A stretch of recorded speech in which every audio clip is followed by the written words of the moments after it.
Does Islam oppress women? Is the Quran a book of violence? Why does Sharia law terrify the West? These questions aren't just asked by strangers online. They're whispered in classrooms, debated at dinner tables, and weaponized to paint Islam as the enemy. But what if everything you've heard is a distortion of the truth? Today, we're dismantling 7 explosive myths about Islam, myths that even some Muslims struggle to answer.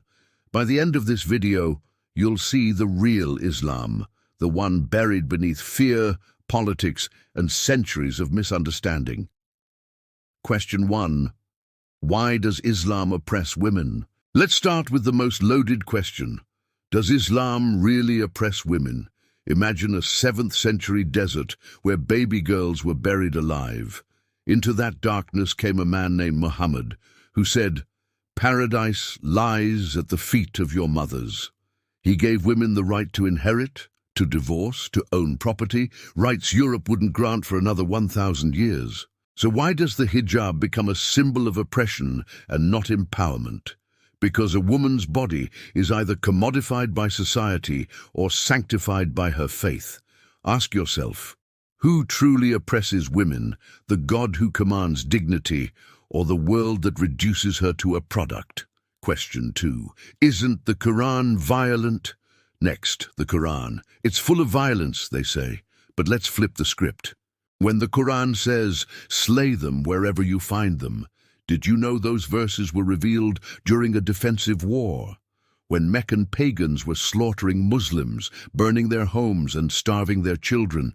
Even then, Allah restricted fighting to only those attacking them.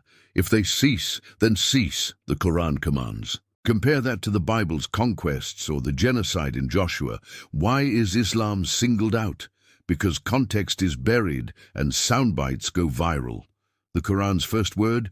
Read. Its last call? Forgive. Does that sound like a manifesto of violence? Question 3. Why is Sharia so harsh? Now, Sharia, the boogeyman of headlines. But what is Sharia?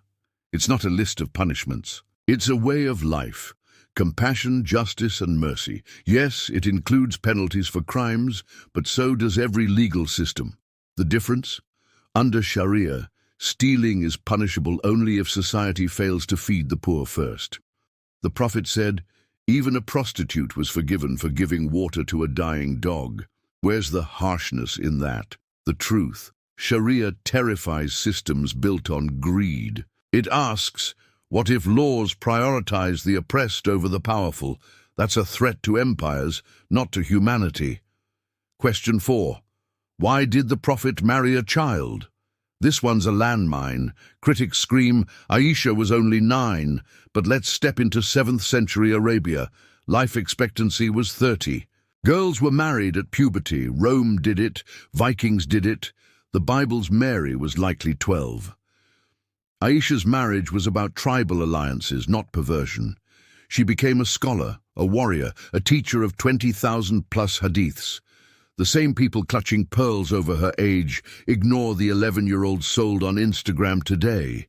The question isn't about the past, it's about hypocrisy. Why judge 1,400 years ago by 21st century standards while ignoring today's exploitation? Question 5. Does Islam promote terrorism? Jihad, a word that's been twisted into holy war. But jihad means struggle. The greatest jihad, the Prophet said it's fighting your ego. Yes, Islam allows self-defense, but with rules. Don't kill civilians, don't destroy crops, don't harm monks praying in churches. Compare that to the Crusades, the Inquisition, or the atomic bombs dropped on children. The Quran says, whoever kills an innocent, it's as if they've killed all mankind.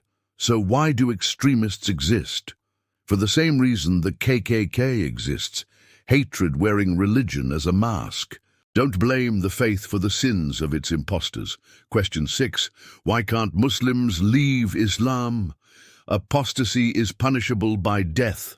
Another myth. The Quran never prescribes punishment for leaving Islam. In fact, it says, let there be no compulsion in religion. Historically, early Muslim communities executed apostates only if they waged war against them, like treason laws today. But here's the irony: 21 Muslim-majority countries have no apostasy laws. Meanwhile, North Korea executes defectors. Saudi Arabia, often blamed for backwardness, abolished the death penalty for apostasy in 2020. The truth? This isn't about Islam. It's about dictators using religion to control. Question 7. Is Islam compatible with democracy? Last question. Can Islam coexist with democracy? Let's rephrase: does Islam allow freedom? The Prophet drafted the Constitution of Medina, a pluralistic pact where Jews, pagans, and Muslims governed together. The Caliph Umar taxed Muslims but exempted the poor of other faiths. Islam's golden age flourished under diversity: Jewish doctors, Christian engineers, and Muslim scholars working side by side. The problem isn't Islam. It's the clash of two corruptions: extremist theocracies and exploitative democracies. Islam doesn't need democracy. It needs leaders who remember justice is divine. 7 questions, 7 answers. But here's the unspoken truth. Islam isn't being debunked. It is being reduced to soundbites by those who fear its power. The power to liberate women, to prioritize the poor, to hold tyrants accountable.